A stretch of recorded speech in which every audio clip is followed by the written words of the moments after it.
پوچھا گیا کہ عورت متعلقہ شوہر سے زندگی بھر خرچہ لے سکتی ہے، جیسا کہ سپریم کورٹ نے 9 جولائی 2024 کو فیصلہ سنایا ہے۔ سمجھ لیجئے کیا معاملہ ہے۔ یہ ایک آندھرا پردیش سے ایک مقدمہ دائر ہوا۔ پہلے ہائی کورٹ میں مقدمہ آیا، نچلی عدالت میں آیا، نچلی عدالت نے فیصلہ کر دیا کہ آپ 20,000 روپیہ اپنی اس بیوی کو دیں گے جس کو تم چھوڑ چکے ہو۔ اس نے اس کو چیلنج کر دیا تلنگانہ میں ہائی کورٹ میں۔ ہائی کورٹ نے کہا کہ تم 20,000 زیادہ ہے، 10,000 دو، لیکن تم کو دینا پڑے گا۔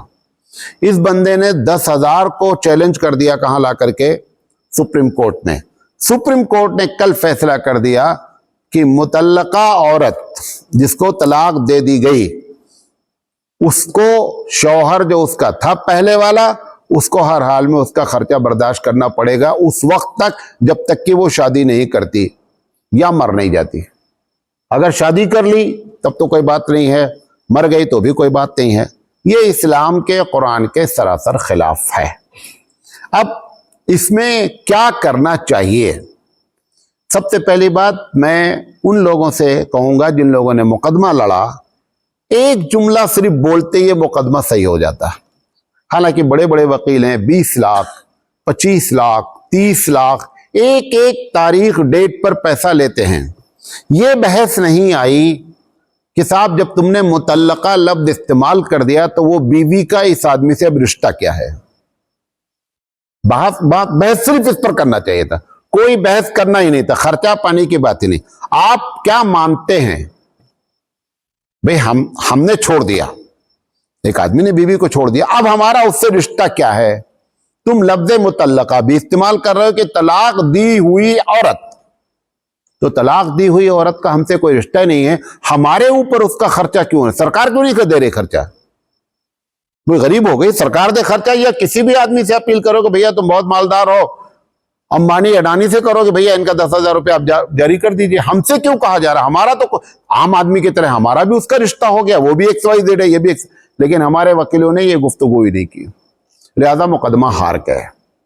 اور نتیجہ اب یہ نکلا کہ انہوں نے کہہ دیا، اور اب مسلم پرسنل لا چلائے گا، کیا ہوگا آگے؟ اس کے پہلے بھی راجیو گاندھی کے زمانے میں بھی شاہ بانو کا کیس ہوا تھا جس میں یہی فیصلہ آیا تھا۔ سپریم کورٹ جب فیصلہ دے دیتی ہے تو اب اس کے بعد دو ہی شکل ہو سکتی ہے، یا سپریم کورٹ کی بڑی بینچ میں داخل کیا جائے، یا یہ کہ سپریم کورٹ سے یہ کہا جائے کہ آپ اپنے فیصلے پر نظر ثانی کریں۔ اگر اس کے باوجود بھی انہوں نے کہہ دیا کہ نہیں صاحب آپ نے طلاق دے دیا، اس کے باوجود خرچہ دینا ہے تو دینا ہے۔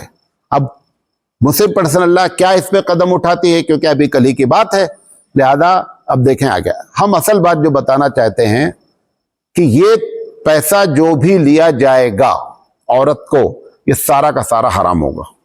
ہم یہ بات بتانا چاہتے ہیں۔ طلاق، نکاح، یہ مسائل سب قرآن حدیث کے ہیں۔ ہماری بہنیں اگر یہ سمجھ رہی ہیں کہ نہیں میں کیا کروں، سرکار نے ہم سے کہہ دیا ہے کہ تم ان سے پیسہ لے سکتے ہو لہذا میں پیسہ لے رہی ہوں، تو سرکار ہی کو جنت اور جہنم بھی دینی ہے۔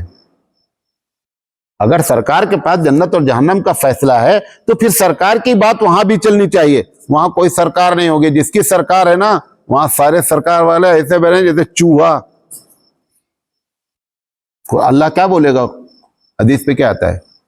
چلا کر اللہ بولے گا بڑے غصے میں، لمن الملک اليوم، آج یہاں سرکار کس کی ہے؟ تو سارے سرکار والے چاہے 400 پار والے ہوں اور چاہے 100 پار والے ہوں، سارے لوگ چوہے کی طرح بلی کے سامنے چپک کے بیٹھ جائیں گے، جواب ہی نہیں آئے گا۔ حدیث میں آتا ہے ایک آدمی نہیں بولے گا میں بادشاہ تھا، میں سکندر ہوں، فلاں ہوں، ڈھماکا ہوں، کچھ بھی نہیں جواب آئے گا۔ جب دیکھے گا کوئی جواب نہیں آئے گا، اللہ خود جواب دے گا۔ کیا بولے گا؟ للہ الواحد القہار، آج اس زبردست اللہ کی حکومت ہے جس کے اندر میں ساری سرکاریں فیل ہیں۔ تو وہیں آپ کو یہ پیسہ لے کر کے حرام کھا کر کے جنت اور جہنم کا فیصلہ بھی انہی سرکاروں سے کرانا ہے۔ آپ سپریم کورٹ نے فیصلہ کر دیا، ہم اس کا احترام کرتے ہیں۔ کسی بھی فیصلے کو ڈمی کیا جا سکتا ہے۔ اگر آپ عدالت میں نہ جائیں گی ہماری بہنیں ٹھیک ہے، ہمارے اللہ نے کہہ دیا ہے کہ طلاق کے بعد شوہر کا کوئی بھی ذمہ داری نہیں ہوتی عدت گزر جانے کے بعد۔ آپ یہ سمجھتی میرے اللہ نے کہا نا میں سرکار اگر مجھے پینشن باندھے گی بھی تو بھی میں ریٹرن کر دوں گی اس شوہر کو جو ہمارا پہلا ہے، ہمارا تمہارے سے رشتہ کیا رہے گا، میں تم سے کیوں بھیک مانگی؟ یہ ایمان والی عورت ہے، اسی کی بنیاد پر اس کو جنت ملے گی۔ اور اگر اس نے فائدہ اٹھا لیا جیسے آج کل اٹھا رہی ہیں، کیا نہیں وہ گورنمنٹ نے کہہ دیا ہے کہ بغیر محرم کے حج اور عمرہ کیا جا سکتا ہے، تو حج عمرے کا ثواب بھی کون دے گا؟ وہی جس نے کہا ہے بغیر محرم کے جاؤ، ثواب بھی انہی سے لینے کا ہے، سرکار سے، چاہے سعودی کی سرکار دے دے یا بھارت کی سرکار، دونوں مل کے دے دیں گے، زیادہ ہو جائے گا ثواب، یہی دونوں کو دینا ہے ثواب، کیونکہ اللہ کی بات نہیں مانو گے تو اللہ ثواب کیوں دے گا یار، سیدھی سی بات ہے۔